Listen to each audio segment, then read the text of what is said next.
तो हमारी खास पेशकश 22 के महासमर में आपका स्वागत है। मैं हूं आपके साथ शुभम त्रिपाठी और मैं हूं आपके साथ शफ़ान अंसारी। तो 22 के महासमर में आज बात करेंगे लखीमपुर में हुए सियासी हाई वोल्टेज ड्रामे की। आपको दिखाएंगे कैसे इस सियासी मामले पर सियासत और ज्यादा तेज होती हुई दिखाई दे रही है। क्या कुछ आज दिन भर लखीमपुर खीरी में देखने को मिला, किस तरह से राजनीतिक दल जो थे वो पहुंचने की कोशिश कर रहे थे, सरकार ने किस तरह से यहां पर हालातों को कंट्रोल किया।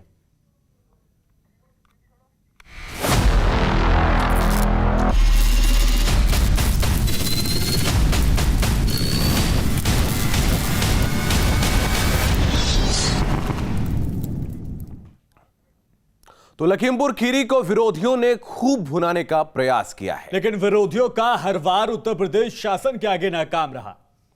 तो उनकी डर्टी पॉलिटिक्स धरी की धरी रह गई है। विरोधी पार्टियों के ऑपरेशन लखीमपुर खीरी प्लान को तेज तर्रार सीएम की स्ट्रेटजी ने ध्वस्त कर दिया है। खूब सवाल उठे, लेकिन किसान और प्रशासन के बीच समझौता होने के बाद महज 24 घंटे के भीतर ही विपक्ष के प्लान की हवा निकल गई। सुलगते लखीमपुर पर विरोधियों ने खूब सियासत की। प्रदेश में सड़क पर सियासी संग्राम छिड़ गया। ये क्या कर रहे हो? ये क्या है? ये क्या कर रहे हैं आप? क्या है ये? आप सबका वीडियो बन रहा है, सुप्रीम कोर्ट ले जाएंगे आप सबको, आप सबको एक एक करके। वहीं लखनऊ में भी अखिलेश यादव लखीमपुर को लेकर अचानक एक्शन में आ गए। जुल्म हुआ है किसानों पर, इतना अन्याय, इतना जुल्म अंग्रेजों ने भी नहीं किया जितना किसानों के ऊपर ये भारतीय जनता पार्टी की सरकार कर रही है। और किसी की, ये केवल समाजवादी पार्टी नहीं, न जाने कितने लोग कह चुके हैं कि किसी की भी जान ले सकती है सरकार। और ये पूरी तरीके से भारतीय जनता पार्टी की सरकार असफल हुई है। लेकिन सीएम के एक्शन के आगे विरोधियों की एक न चली। सीएम रात भर जागते रहे ताकि लखीमपुर को शांत किया जा सके। आइए आपको दिखाते हैं सीएम के वो 10 एक्शन जिसकी वजह से विरोधियों का लखीमपुर खीरी प्लान फ्लॉप हो गया। घटना के तुरंत बाद हाई लेवल मीटिंग, पूरी रात जागकर घटनाक्रम पर नजर रखते रहे। विरोधी नेताओं पर भी सीएम ऑफिस ने नजर रखी। अजय मिश्र और उनके बेटे के खिलाफ एफआईआर दर्ज हुई। हत्या और आपराधिक साजिश के आरोप में ये केस दर्ज किया गया। अफवाह न फैले, इसे लेकर सीएम एक्शन में नजर आए। सुलह कराने को लेकर किसान नेताओं के संपर्क में रहे सीएम। पीड़ितों के लिए तत्काल राहत पैकेज का ऐलान किया गया। ADG law and order Prashant Kumar ने प्रेस कॉन्फ्रेंस की। मृतकों के परिजनों को 45 लाख और जख्मी को 10 लाख के मुआवजे का ऐलान किया गया। आरोपियों की 8 दिन के भीतर गिरफ्तारी का भरोसा दिलाया गया। घटना की जांच रिटायर्ड जज करेंगे, ये भी बात रखी गई। विरोधियों के हर वार को सीएम ने नाकाम कर दिया। देखिए, विपक्ष का जो कुल मिलाकर के अगर आप रवैया देखा जाए तो जिस तरह का वीडियो सामने आए हैं, जिस तरह से अराजकता का माहौल पैदा करने की जो विपक्ष की कोशिश है वो बेनकाब भी हुई है। और योगी सरकार में इस तरह की किसी भी जो विपक्ष की अराजक माहौल पैदा करने की कोशिश है उसको कोई अवसर नहीं मिलने वाला है, ये विपक्ष भी जानता है। और विपक्ष इस तरह की जो उसका प्रयास है उससे वो जनता के बीच में एक मखौल का पात्र भी बन रहा है। चुनाव में महज कुछ महीने बचे हैं, नतीजा विरोधी पार्टियां एक भी मुद्दे पर सियासत करने से पीछे नहीं हटती।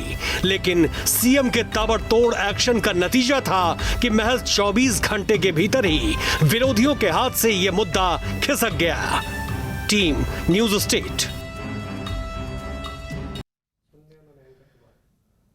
तो लखीमपुर खीरी में किसानों की मौत के बाद उपजे हंगामे के बाद आखिरकार किसानों और प्रशासन के बीच समझौता हो गया है। तो प्रशासन की कोशिश थी कि इस पर राजनीति न हो सके और सीधे किसानों से बात की जा सके। प्रशासन की नीति सफल रही और शांति के साथ समझौता हो गया है। लखीमपुर में किसान नेता राकेश टिकैत के साथ ADG law and order Prashant Kumar की हुई बैठक के बाद प्रशासन ने किसानों की कई मांगें मान ली।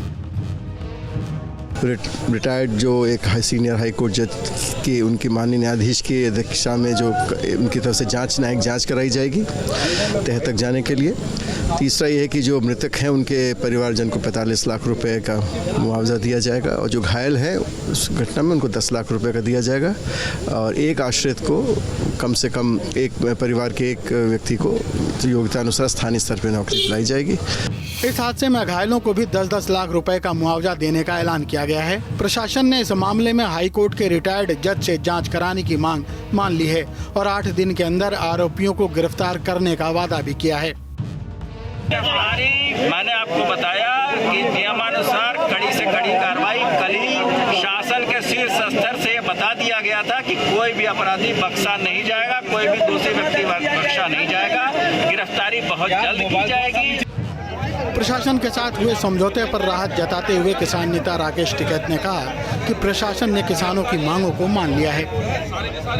पूरी सहमति बनी, 45 लाख का मुआवजा, सरकारी नौकरी पक्की और FIR बाप और बेटे पे दोनों पे। ये पहला वो होगा कि देश के होम मिनिस्टर पे FIR दर्ज हुई हो। 120 का मुजरिम है क्योंकि जो उन्होंने आज से 10 दिन पहले उन्होंने बयानबाजी करी थी वो भी कोर्ट करा जाएगा और इसकी जुडिशली इंक्वायरी ये सारी अभी PM होगा उसके बाद मंत्री। सरकार की कोशिश थी कि इस मामले में राजनीति न होने पाए और सीधे किसानों से समझौते की बात हो सके और सरकार अपनी इस रणनीति में सफल भी रही। Team news steel. तो आजादी के अमृत महोत्सव कार्यक्रम के तहत लखनऊ में अर्बन कॉन्क्लेव कार्यक्रम का आयोजन होने जा रहा है। कॉन्क्लेव 5 से 7 अक्टूबर तक चलेगा और कॉन्क्लेव की खास बात यह है कि इसके चीफ गेस्ट प्रधानमंत्री नरेंद्र मोदी हैं। पिछले महीने अलीगढ़ आए थे PM और उससे पहले वाराणसी, यानी कि ये मान लिया जाए कि 22 के महासमर तक PM का कोई ना कोई कार्यक्रम प्रदेश में तय है।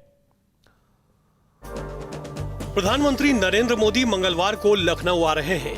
PM मोदी यहां बदलते नगरीय परिवेश थीम पर आयोजित कार्यक्रम का उद्घाटन करेंगे। प्रधानमंत्री मोदी को अयोध्या का मॉडल भी दिखाया जाएगा, जिसमें अयोध्या का मास्टर प्लान शामिल है। प्रधानमंत्री मोदी का कल लखनऊ दौरा है। दरअसल लखनऊ के इंदिरा गांधी प्रतिष्ठान में न्यू अर्बन इंडिया कॉन्फ्रेंस का आयोजन किया गया है और 3 दिनों तक चलने वाले इस कॉन्फ्रेंस का उद्घाटन खुद प्रधानमंत्री नरेंद्र मोदी करने वाले हैं। प्रधानमंत्री मोदी के साथ इस कार्यक्रम में उत्तर प्रदेश के मुख्यमंत्री योगी आदित्यनाथ भी मौजूद रहेंगे।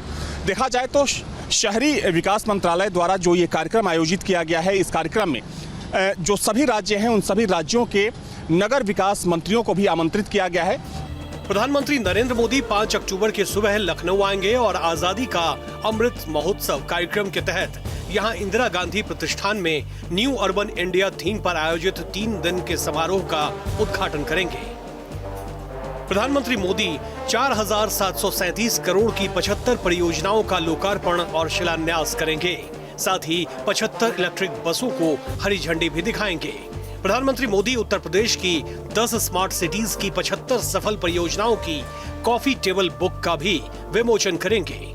स्मार्ट सिटी जो एक बहुत बड़ी योजना है मोदी सरकार की, उस योजना से जुड़ी तमाम जानकारियां यहां पर साझा की जाएंगी। हालांकि इस कार्यक्रम में प्रधानमंत्री मोदी तकरीबन 75,000 जो गरीब परिवार हैं उन परिवारों को प्रधानमंत्री आवास योजना के माध्यम से जो नए घर बने हैं उन नए घरों की चाबी भी सौंपेंगे।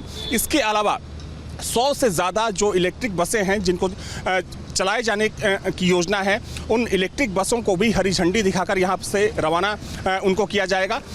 उत्तर प्रदेश में 2022 में विधानसभा चुनाव होने हैं। ऐसे में माना जा रहा है कि अब हर महीने प्रधानमंत्री मोदी कम से कम एक बार उत्तर प्रदेश जरूर आएंगे।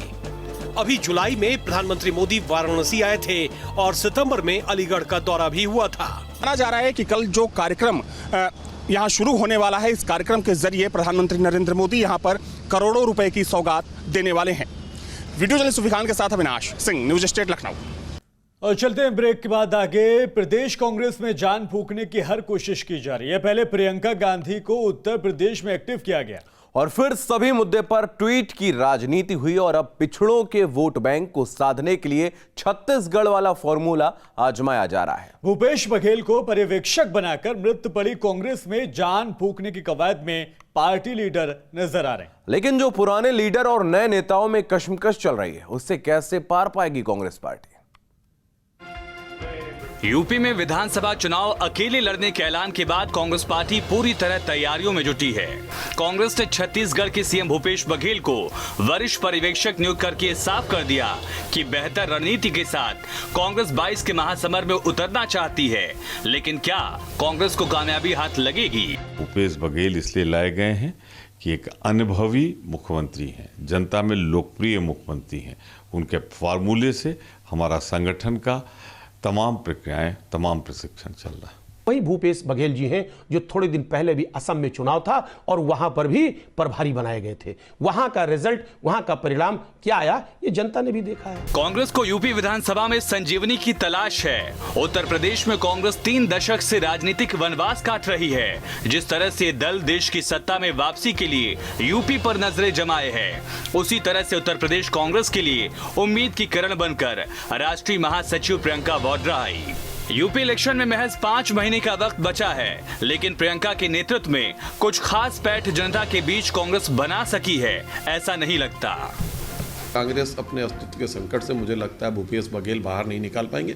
इनके लिए उत्तर प्रदेश फिर से वाटरलू साबित होगा। ये पर्यवेक्षक बनाया या जो भूपेश बघेल को दिया, ये कुछ कह रहे हैं, इनके पिताजी कुछ कह रहे हैं। अपने पिताजी को कस्टडी में लेते हैं ब्राह्मणों के अपमान के चक्कर में, फिर थाने में दावत कराते हैं और उनके पिताजी घूम घूम कर कहते हैं कि ये विदेशी कौम है। चुनावी बिसात अभी बिछी नहीं। कांग्रेस दांव चलने का दम जुटा ही रही है कि इधर उसके पत्ते बिखरते जा रहे हैं। उपेक्षा की टीस से बेचैन पुराने कांग्रेसी मौका मिलते ही उस हाथ को झटक कर जा रहे हैं। लेकिन कुछ ऐसे पत्ते होते हैं जो शाखों की शक्ल अख्तियार कर लेते हैं, डालियों की शक्ल अख्तियार कर लेते हैं। वो पेड़ को मजबूत करने में, पेड़ को बढ़ाने में, पेड़ की ज़िंदगी बढ़ाने में, पेड़ की सेहत बढ़ाने में मदद करते हैं। तो अगर पतझड़ नहीं होगा तो बाहर नहीं आएगी। इसलिए पतझड़ में सूखे पत्ते अगर झड़ते हैं तो ये हमारे लिए शुभ संकेत है कि बाहर आने वाली है। लखीमपुर के मुद्दे को हर तरह से भुनाने की कोशिश में लगी कांग्रेस बीजेपी के नेतृत्व के आगे पस्त होती नजर आई। लाख मुद्दे को लपक लेने की जद्दोजहद चल रही हो, लेकिन बीजेपी का थिंक टैंक कांग्रेस को हर मुद्दे पर पटखनी देता नजर आ रहा है। ऐसे में क्या 22 के महासमर में बचे कुछ दिनों में कांग्रेस नेतृत्व कोई कमाल दिखा सकेगा? Team news state. तो नए कांग्रेसी वर्सेज पुराने कांग्रेसी में उलझ गई है कांग्रेस पार्टी। बेहतर रणनीतिकार साबित होंगे क्या भूपेश बघेल? ये एक बड़ा सवाल है। तो क्या प्रियंका गांधी से संजीवनी की उम्मीद बेमानी है? अपने हाथों के हाथ झटकने से कांग्रेस कमजोर पड़ी है। वहीं बेगाने हुए अपने चेहरों को कैसे मनाएगी कांग्रेस, ये एक बड़ा सवाल है। तो 22 के महासमर में फिलहाल इतना ही। आप लगातार बने रहिए न्यूज स्टेट के साथ।